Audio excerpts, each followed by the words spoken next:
আমাদের নেত্রী বেগম খালেদা জিয়া কিন্তু কোনো অসুস্থ ছিলেন না। ফ্যাসিস্ট সরকার কিন্তু তাকে সুস্থ অবস্থায় তাকে কারাবরণ করেছিলেন।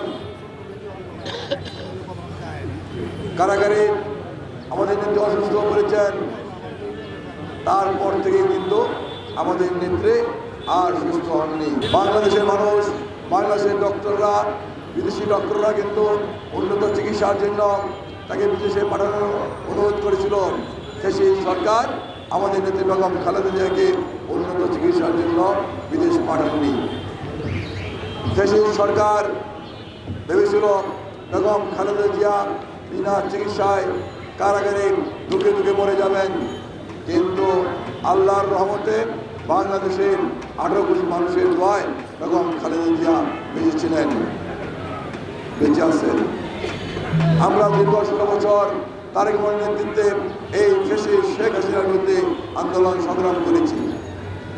ফ্যাসিস্ট সরকার ভেবেছিল বেগম খালেদা জিয়া হয়তো জীবনের মায়া করে ফ্যাসিস্ট সরকারের কাছে আপোষ করবে। ফ্যাসিস্ট সরকার ভেবেছিল তারেক রহমানের মাতা বেগম খালেদা জিয়া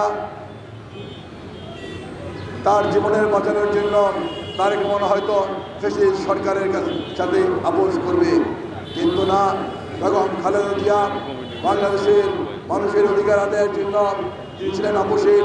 তিনি ফ্যাসিস্ট শেখ হাসিনার সাথে কোনো আপোষ করেননি।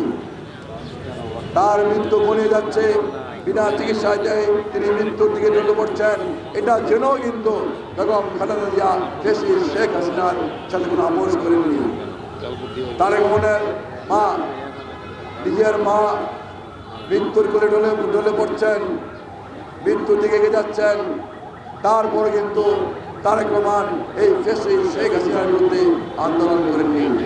বেগম খালেদা জিয়া বাংলাদেশের মানুষের অধিকার আদায়ের জন্য, বাংলাদেশের মানুষের ভোটের অধিকার আদায়ের জন্য যে আন্দোলন, সেই আন্দোলন তিনি অব্যাহত রাখার অঙ্গীকার করছিলেন।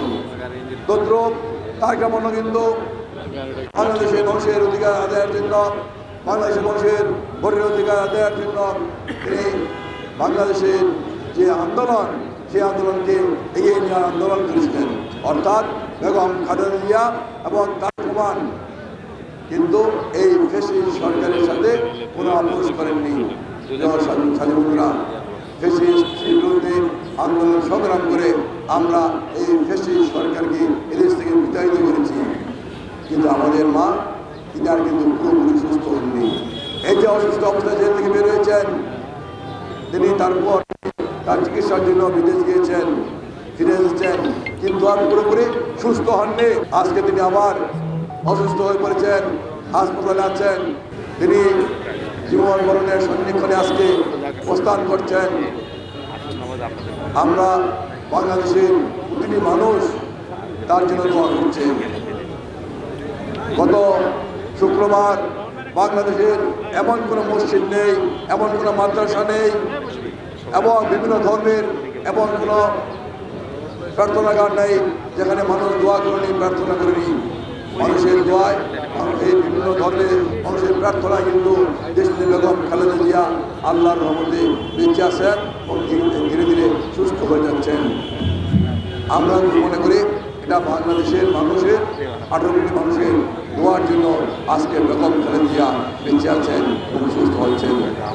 প্রিয় সাথী বন্ধুরা, বেগম খালেদা জিয়া দীর্ঘ 9 বছর ফিরোজা এরশাদের বিরুদ্ধে আন্দোলন করেছিলেন। এর সাথে সাথে আপোষ করেননি। বাংলাদেশের অনন্ত প্রতিষ্ঠা করেছেন, বাংলাদেশের মানুষের ভোটের অধিকার আদায় করেছেন। তিনি তিনবার প্রধানমন্ত্রী ছিলেন। তিনি বাংলাদেশের বিভিন্ন প্রান্তে ঘুরে ঘুরে মানুষের সেবা করেছেন। তিনি মানুষের জন্য কাজ করেছেন, বাংলাদেশের উন্নয়নের জন্য কাজ করেছেন। আমাদের প্রাণ প্রতিনিধি বেগম খালেদা জিয়া, বেগম খালেদা জিয়া বাংলাদেশের আলেমদেরকে সম্মান করতেন, শ্রদ্ধা করতেন। তিনি ইসলামী শিক্ষাকে এগিয়ে নেওয়ার জন্য তিনি কাজ করেছেন। আজকে আমরা শুধু বলতে চাই, যে মানুষটি তার জীবনের অনেক বছর এদেশের মানুষের জন্য কাজ করেছেন, এদেশের মানুষের উন্নয়নের জন্য কাজ করেছেন, ইসলামের উন্নয়নের জন্য কাজ করেছেন, কোরআনের শিক্ষার জন্য কাজ করেছেন। আমরা আল্লাহ তাআলার কাছে দোয়া করছি, আল্লাহ পাক যেন তাকে সুস্থ করে আমাদের মাঝে ফিরে দেন, উনি যেন আবারও মানুষের সেবা করতে পারেন।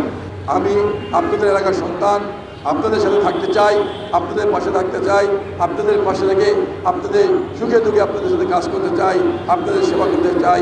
আল্লাহ পাক যেন আমাকে কবুল করেন, আপনারা আমাকে সহযোগিতা করবেন, দোয়া করবেন, সেই প্রত্যয় ব্যক্ত